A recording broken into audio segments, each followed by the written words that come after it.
The Church of Scientology maintains a wide variety of beliefs and practices. The core belief holds that a human is an immortal spiritual being that is resident in a physical body. The Tan has had innumerable past lives, some of which, preceding the Thetans' arrival on Earth, were lived in extraterrestrial cultures. Based on case studies at advanced levels, it is predicted that any Scientologist undergoing auditing will eventually come across and recount a common series of past life events. Scientology describes itself as the study and handling of the spirit in relationship to itself, others, and all of life. Scientologists also believe that people have innate, yet suppressed, power and ability which can be regained if cleared of unwanted behavioral patterns and discomforts. Scientology is described as a religion to help people use scientific approaches to self-actualize their full potential. Believers reach their full potential when they understand themselves in their true relationship to the physical universe and the Supreme Being. There have been many scholarly studies of Scientology, and the books are freely available in bookshops, churches, and most libraries. The Church of Scientology believes that man is basically good, that he is seeking to survive, and that his survival depends on himself and his attainment of brotherhood with the universe, as stated in the creed of the Church of Scientology. Roy Wallace of Columbia University describes Scientology as a movement that straddles the boundaries between psychology and religion, offering a graded hierarchy of auditing and training. With the intention of releasing the individual's full potential, Scientology does not require that their members must exclusively believe in Scientology, distinguishing it from biblical religion. Scientologists may profess belief in other religions, such as Protestantism and Catholicism, and may participate in their activities and sacred rites. Jacob Meusner emphasizes this in the section on Scientology in his book World Religions in America. According to J. Gordon Melton, Scientologists aim to utterly remake the world instead of taking refuge from it as they participate in culture instead of being isolated. Scientology is inherently non-denominational and open to individuals regardless of religious background, according to Mary A. Mann. It contains the elements necessary for a global religion and caters to people of all different ethnicities and educational upbringing. The central practice of Scientology is an activity known as auditing, which seeks to elevate an adherent to a state of clear, one of freedom from the influences of the reactive mind. The practice is one wherein a counselor called an auditor addresses a series of questions to a pre-clear, observes and records the pre-clear's responses, and acknowledges them. An important element in all forms of auditing is to not suggest answers to the pre-clear or invalidate or degrade what the pre-clear or degrade what the pre-clear says in response. It is of utmost importance that the auditor create a truly safe and distraction-free environment for the session. The term clear is derived from a button on a calculator that deletes previous calculations. According to Scientology beliefs, clears are optimal individuals, and they have been cleared of false information and memories of traumatic experiences that prevent them from adapting to the world around them in a natural and appropriate fashion. Scientologists believe that clears become more successful in their daily lives and that they are healthier, experience less stress, and possess better communication skills. Auditing is sometimes seen as controversial because auditing sessions are permanently recorded and stored within what are called pre-clear folders. Scientologists believe that the practice of auditing helps them overcome the debilitating effects of traumatic experiences, most of which have accumulated over a multitude of lifetimes. The folders are kept in accordance with the priest-penitent legal parameters, which do not allow these folders to be seen or used for any other purpose or seen by any others who are not directly involved in supervising that person's auditing progress. Auditors are required to become proficient with the use of their e-meters. The device measures the subject's galvanic skin response in a manner similar to a polygraph eye detector, but with only one electrode per hand rather than multiple sensors. The meter is primarily used in auditing, which aims to remove engrams to produce a state of clear. Auditors do not receive final certification until they have successfully completed an internship and have demonstrated a proven ability in the skills they have been trained in. Auditors often practice their auditing with each other as well as friends or family. Church members pair up often to get their training, doing the same course at the same time, so that they can audit each other up through the various Scientology levels. According to scholar Harriet Whitehead, the Church of Scientology has developed a fine-tuned, hierarchically organized system of audit training sessions where the technology of these sessions, in fact, is the technology of these sessions, in fact, is the treatment leading to processes of renunciation and eventually reformulation in the individual, which is similar to psychoanalysis.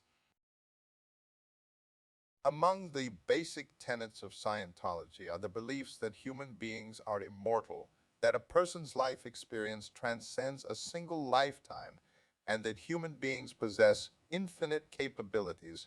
Scientology presents two major divisions of the mind. The reactive mind is thought to absorb all pain and emotional trauma, while the analytical mind is a rational mechanism which is responsible for consciousness. The reactive mind stores mental images which are not readily available to the analytical conscious mind. These are referred to as engrams. Engrams are painful and debilitating. As they accumulate, people move further away from their true identity. Avoiding this fate is Scientology's basic goal. Dianetic auditing is one way by which the Scientologist may progress toward the clear state, winning gradual freedom from the reactive mind's engrams and acquiring certainty of his or her reality as a Thetan. Hubbard's differentiation of the reactive mind and the analytical mind forms one of the basic tenets of Dianetics. The analytical mind is similar to the conscious mind, which processes daily information and events. The reactive mind produces the mind's aberrations such as fear, inhibition, intense love and hate, and various psychosomatic ills, which are recorded as engrams. Scientology believes that people have hidden abilities which have not yet been fully realized. It is believed that increased spiritual awareness and physical benefits are accomplished through counseling sessions referred to as auditing. Through auditing, it is said that people can solve their problems and free themselves of engrams. This restores them to their natural condition as Thetans and enables them to be a cause in their daily lives, responding rationally and creatively to life events rather than reacting to them under the direction of stored engrams. Accordingly, those who study Scientology materials and receive auditing sessions advance from a status of pre-clear to clear and operating the tap. Scientology's utopian aim is to clear the planet, a world in which everyone has cleared themselves of their engrams. Auditing is a one session with a Scientology counselor or auditor. It bears a superficial similarity to confession or pastoral counseling, but the auditor records and stores all information received and does not dispense forgiveness or advice the way a pastor or priest might do. Instead, the auditor's task is to help a person discover and understand engrams and their limiting effects for him or herself. Most auditing requires an E-meter, a device that measures minute changes in electrical resistance through the body when a person holds electrodes, metal cans, and a small current is passed through them. Scientology believes that watching for changes in the E-meter's display helps locate engrams. Once an area of concern has been identified, the auditor asks the individual specific questions about it in order to help him or her eliminate the engram and uses the E-meter to confirm that the engram's charge has been dissipated and the engram has in fact been cleared. As the individual progresses, the focus of auditing moves from simple engrams to engrams of increasing complexity. At the more advanced auditing levels, Scientologists perform solo auditing levels. Scientologists perform solo auditing sessions, acting as their own auditors. Scientology uses an emotional classification system called the tone scale. 109. The tone scale stretches from tone 0.0, marking death, to tone 40.0, meaning serenity of beingness. And the expanded tone scale goes from 40.0 to 40.0. FAR 185. Hubbard maintained that knowing a person the scale makes it easier to predict someone's actions and behaviors. During the auditing process, the auditor is trained to observe the client's emotional state at all times with respect to the tone scale. The tone scale starts well below apathy. In other words, a person is feeling no emotion about a subject at all. On many subjects and problems, people are actually well below apathy. There, the tone scale starts. On utter, dead null, far below death itself. Going up into improved tones, one encounters the level of body death, apathy, grief, fear, anger, antagonism, boredom, enthusiasm, and serenity, in that order. There are many stops between these tones. A person in grief, when his tone improves, feels fear. A person in fear, when his tone improves, feels anger. According to Hubbard, one's tone affects a person's attitude, their ability to relate with others, and even their body odors. The higher on the scale, the more emotionally alive someone would be. Lower tones, Hubbard asserted, should be exiled, for it should be exiled. 48-49. The ARC and KRC triangles are concept maps which show a relationship among three concepts to form another concept. These two triangles are present in the Scientology logo. The KRC triangle is the uppermost triangle. It combines the components of knowledge, responsibility, and control. A Scientologist must gain knowledge of, take responsibility for, and effectively exert control over elements of his or her environment. The ARC triangle is the lower triangle. It is a summary representation of the knowledge the Scientologist strives for. It combines three components. Affinity is the degree of affection, love, or liking. An emotional state. Reality reflects consensual reality, that is, agreements on what is real.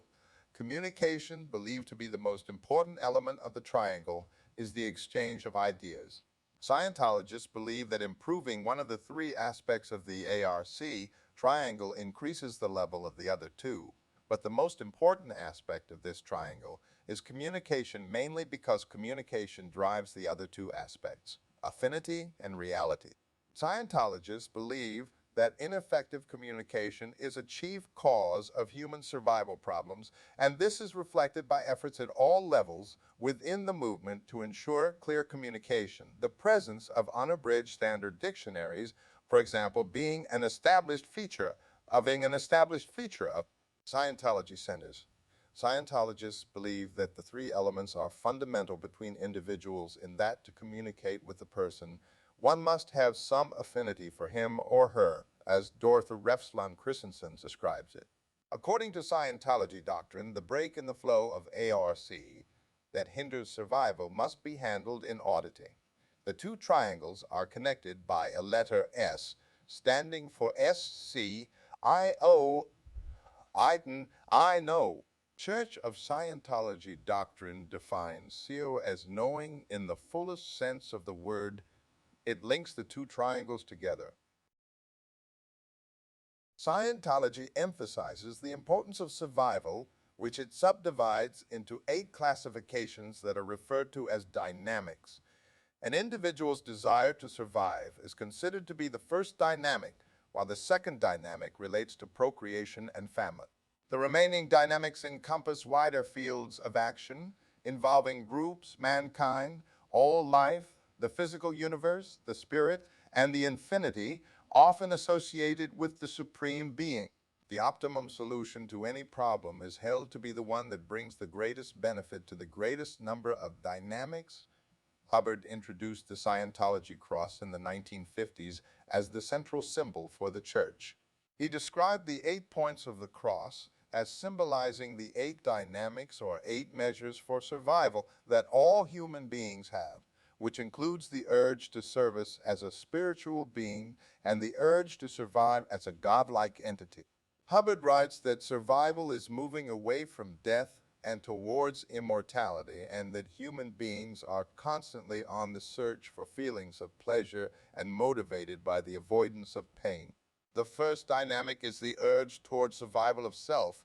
The second dynamic is the urge toward survival through sex or children.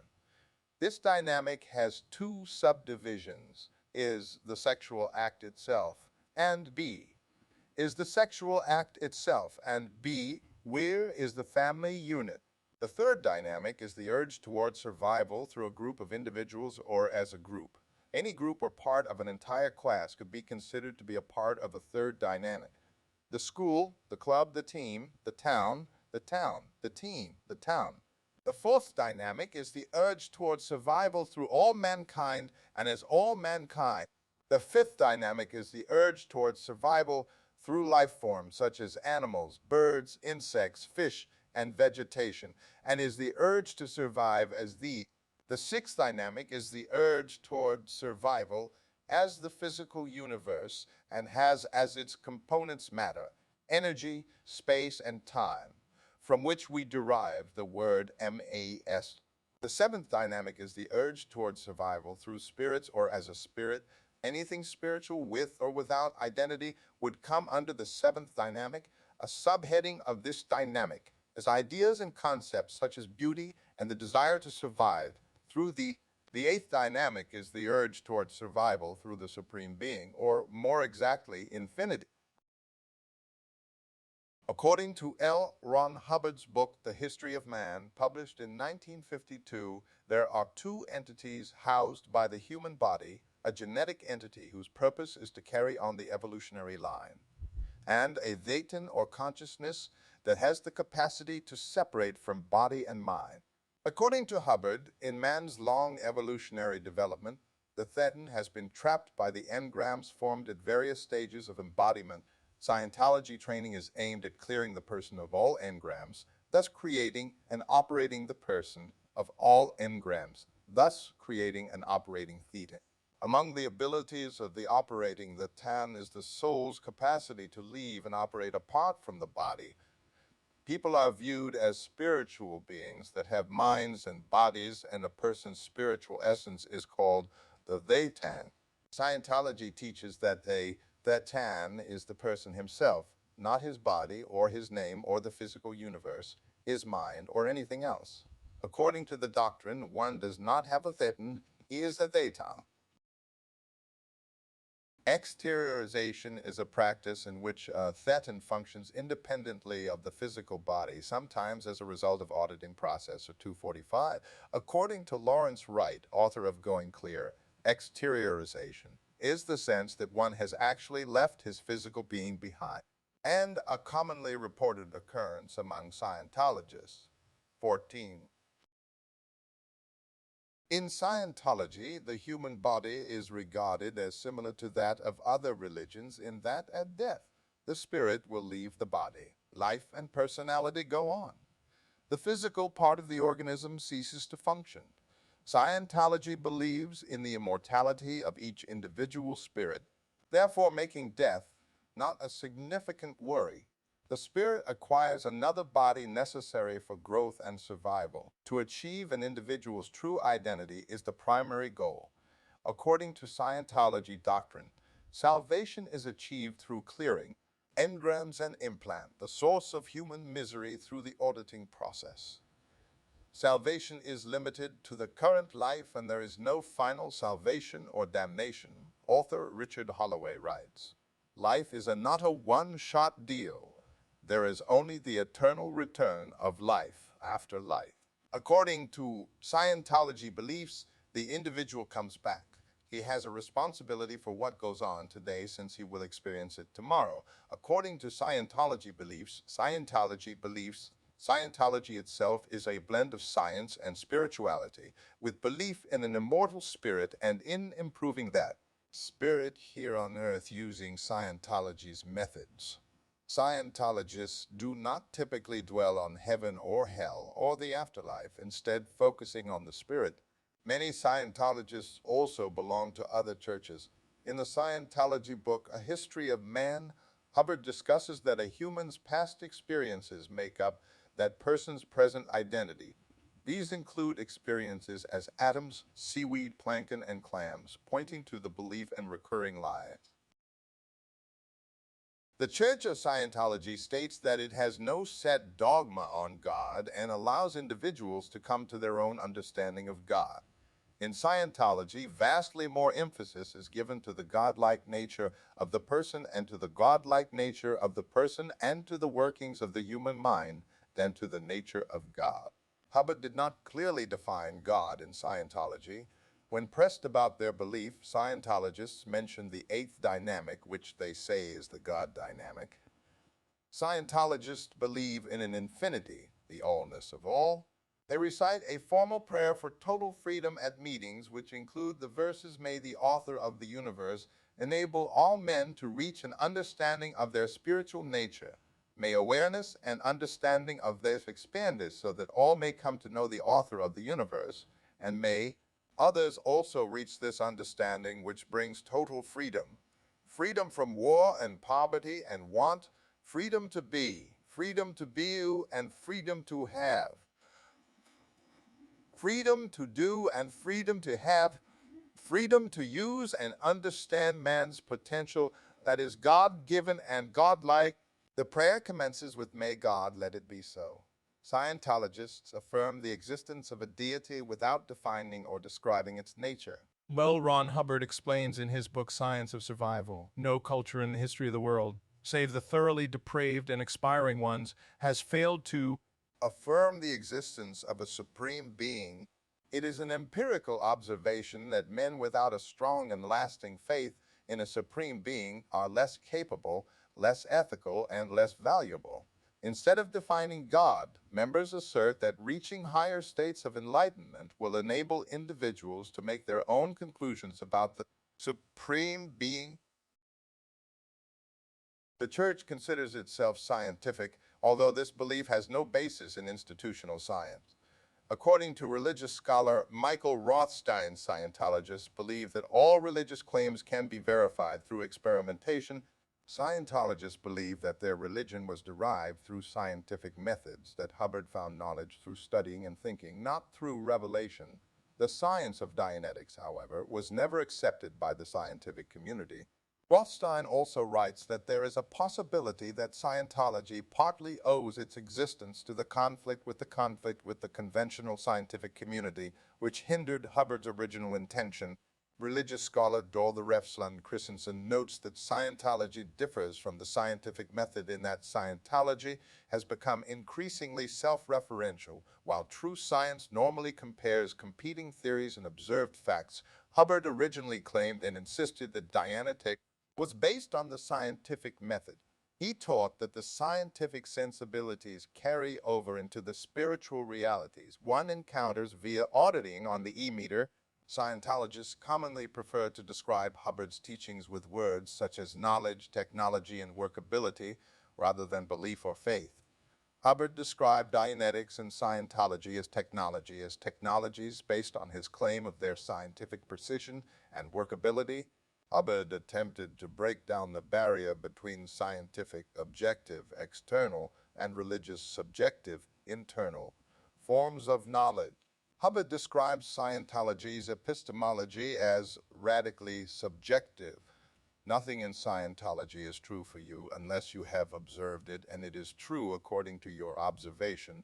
This is a type of self-legitimation through science which is also found in other religions such as Christian Science, Religious Science, and Moorish Science Temple of America.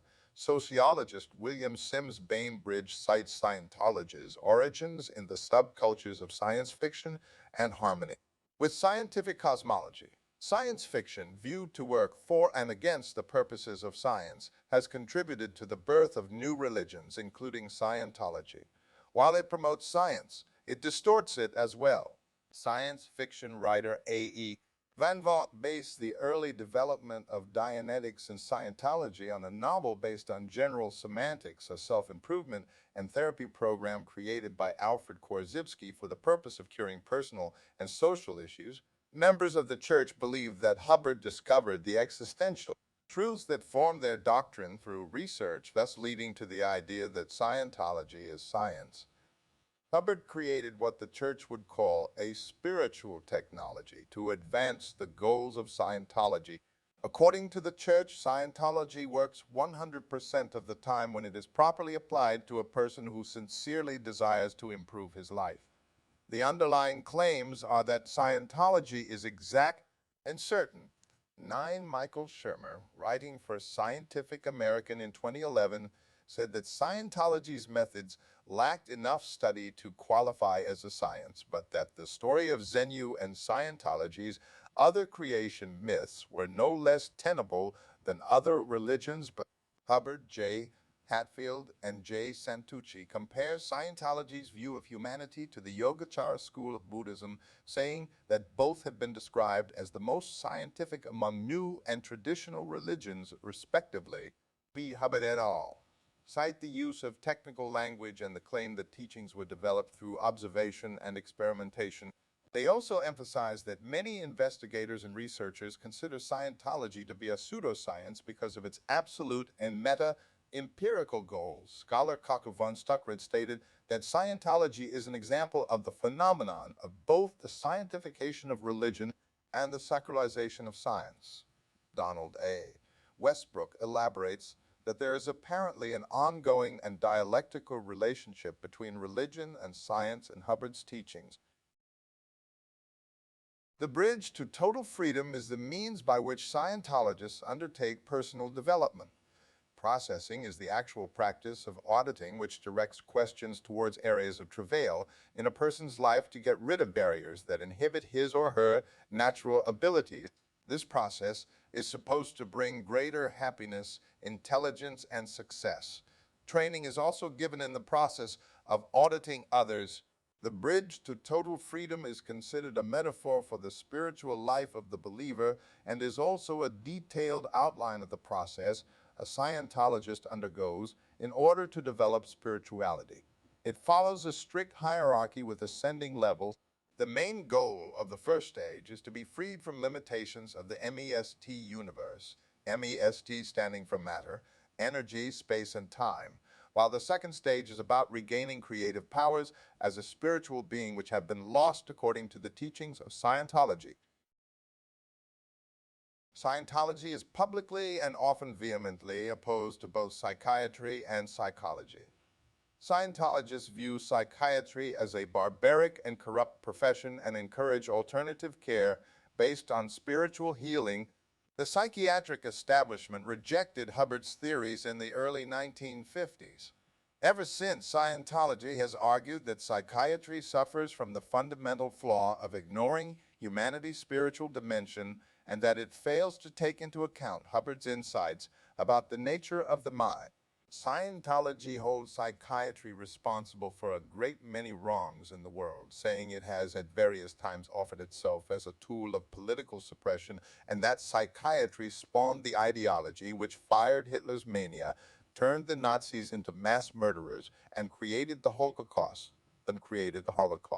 Anti-psychiatry organization Citizens Commission on Human Rights, CCHR, was founded by Hubbard in 1969. It operates psychiatry, an industry of death and anti-psychiatry museum. Through CCHR, Scientology has made claims of psychiatric abuse. The anti-psychiatry organization has had political accomplishments. In 1986, it published a manifesto against psychiatry and psychotropic medication, which was included in a document by the United Nations which saw wide circulation.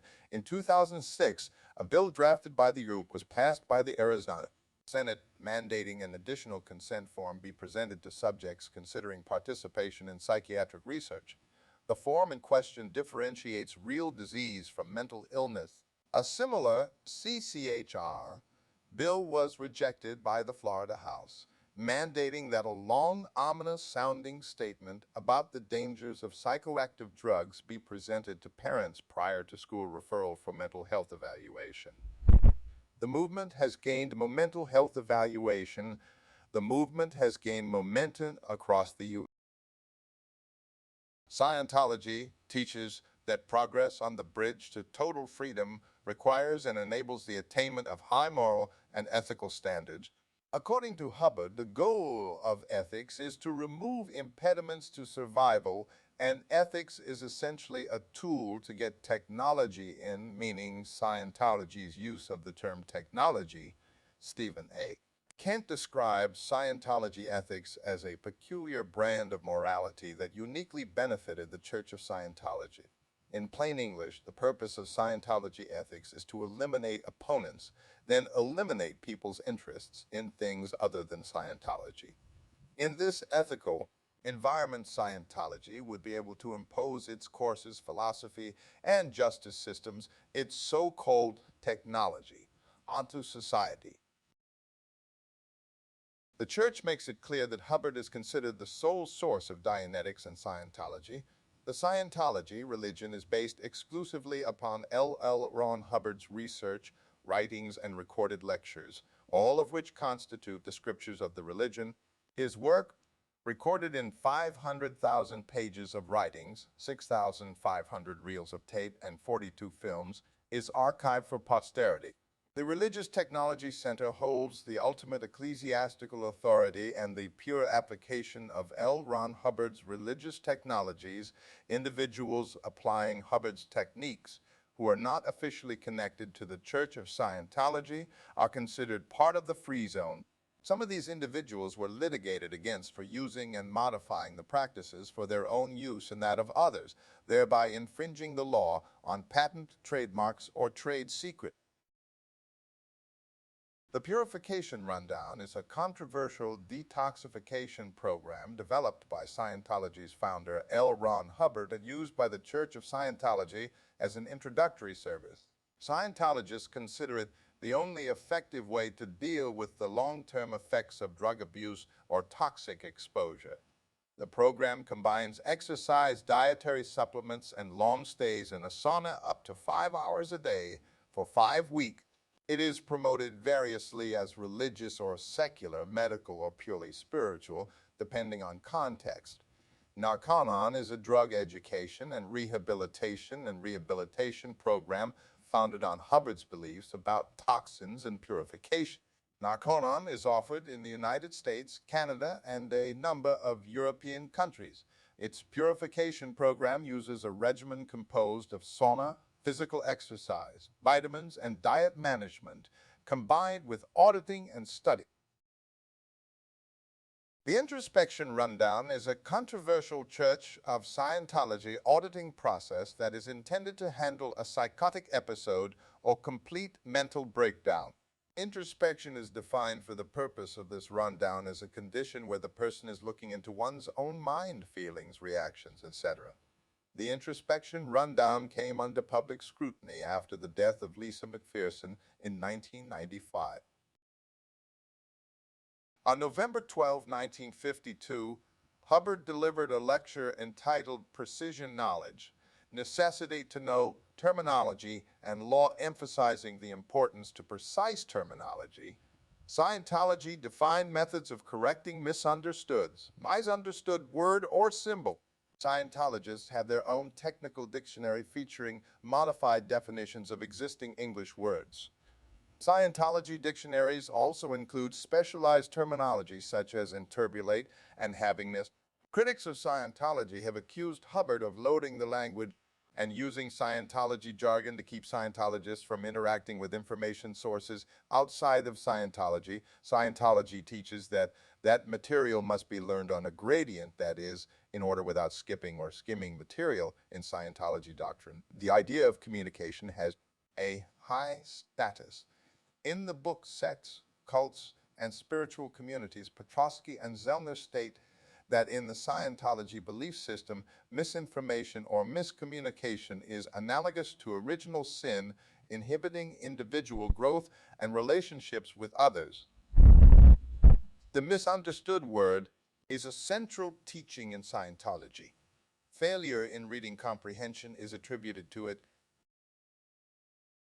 Scientology discourages secondary interpretation of its writing. Students of Scientology are taught to direct others to those original sources rather than to convey any interpretation of the concepts in their own words. Emphasis is placed on keeping the writings in context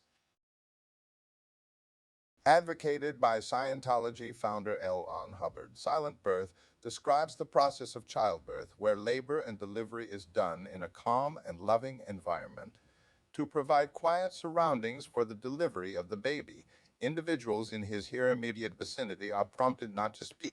According to Scientology practices, silent birth is mandatory to provide the best possible environment for the pregnant mother and her new baby. Shouting, laughing, or making loud remarks must be avoided while the baby is being pushed out. According to the Multimedia Encyclopedia of Women in Today's World, its origins are fundamentally rooted in the principle that women, particularly expectant mothers, be given the utmost care and respect. There are several holidays celebrated by Scientologists, notably L. Ron Hubbard's birthday in March, the anniversary of the first publication of Dianetics in May, Sea Org Day in August, Auditors Day in September, and the International Association of Scientologists, IEA. Most official celebrations are scheduled on weekends.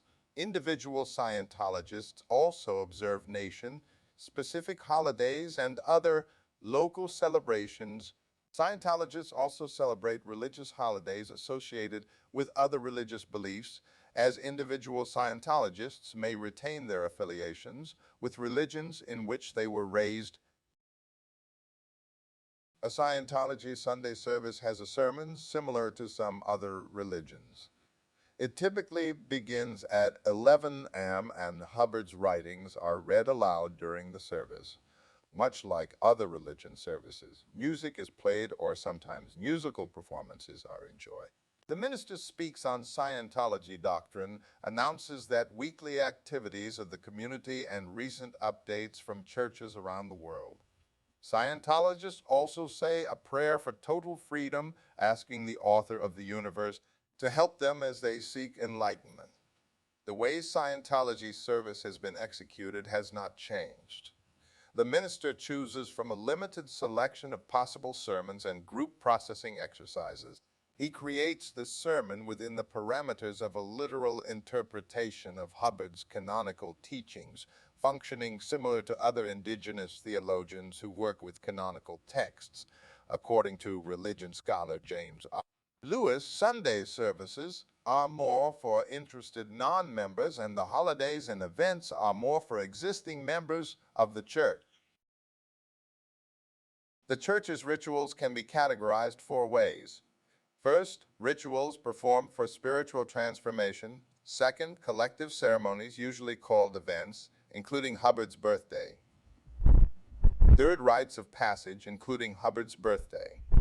Those that mimic Christian rituals, as Sunday services. Events include the anniversary of Dianetics, the anniversary of Free Winds and Auditors Day. Scientologists also undergo training aside from auditing, which consists of several levels of courses about daily life improvement using various tools and auditing techniques so that members are able to perform the same procedure to other Scientologists. Scientology has an internal justice system, the ethics system, designed to deal with unethical or antisocial behavior. Ethics officers are present in every org. They are tasked with ensuring correct application of Scientology technology and deal with violations such as non-compliance with standard procedures or any other behavior adversely affecting an org's performance, ranging from errors and misdemeanors to crimes and suppressive acts as defined by internal documents. Scientology teaches that spiritual progress requires and enables the attainment of high ethical standards. In Scientology, rationality is stressed over morality. Actions are considered ethical if they promote survival across all 8 dynamics, thus benefiting the greatest number of people or things possible while harming the fewest. While Scientology states that many social problems are the unintentional results of people's imperfections, it asserts that there are also truly malevolent individuals. Hubbard believed that approximately 80% of all people are what he called social personalities, people who welcome and contribute to the welfare of others. The remaining 20% of the population, Hubbard thought, were suppressive persons. According to Hubbard, only about 2.5% of this 20% are hopelessly antisocial personalities. These make up the small proportion of truly dangerous individuals in humanity, the Adolf Hitlers and the Genghis Khans, the unrepentant murderers, and the drug lords. Scientologists believe that any contact with suppressive or antisocial individuals has an adverse effect on one's spiritual condition, necessitating disconnection. In Scientology. Defectors who turn into critics of the movement are declared suppressive persons, and the Church of Scientology has a reputation for moving aggressively against such detractors. A Scientologist who is actively in communication with a suppressive person and as a result shows signs of antisocial behavior is referred to as a potential trouble source. The term fair game is used to describe policies and practices carried out by the church against people the church perceives as its enemies. Hubbard established a policy in the 1950s in response to criticism both from within and outside his organization. Individuals or groups who are fair game are judged to be a threat to the church and, according to the policy, can be punished and harassed using any and all means possible. Hubbard and his followers targeted many individuals as well as government officials and agencies, including a program of covert and illegal infiltration of the IR, other U.S. government agencies during the 1970s. They also conducted private investigations, character assassination, and legal action against the church's critics in the media. The policy remains in effect and has been defended by the Church of Scientology as a core religious practice. While Scientology generally refers to the David Miscavige-led Church of Scientology, many other groups practice Scientology. These groups, collectively known as the Free Zone or as independent Scientologists, consist of both former members of the official Church of Scientology, as well as entirely new members. In 1965, a longtime church member and doctor of Scientology, Jack Horner, dissatisfied with the church's ethics program, developed Deontology. Bill Robertson, a former Sea Org member, was a primary instigator of the movement in the early 1980s. The church labels these groups as squirrels in Scientology jargon and often subjects them to considerable legal and social pressure. On January 1, 1982, Miscavige established the Religious Technology Center. On November 11, 1982, the Free Zone was established by former top Scientologists in disagreement with Rush. The Free Zone Association was founded and registered under the laws of Germany and believes that the Church of Scientology has departed from its original philosophy. The Advanced Stability Center was a breakaway organization from the Church of Scientology established by former Scientologist David Mayo after he left the church in February 1983, a time when most of Scientology's upper and middle management split with Miscavige's organization.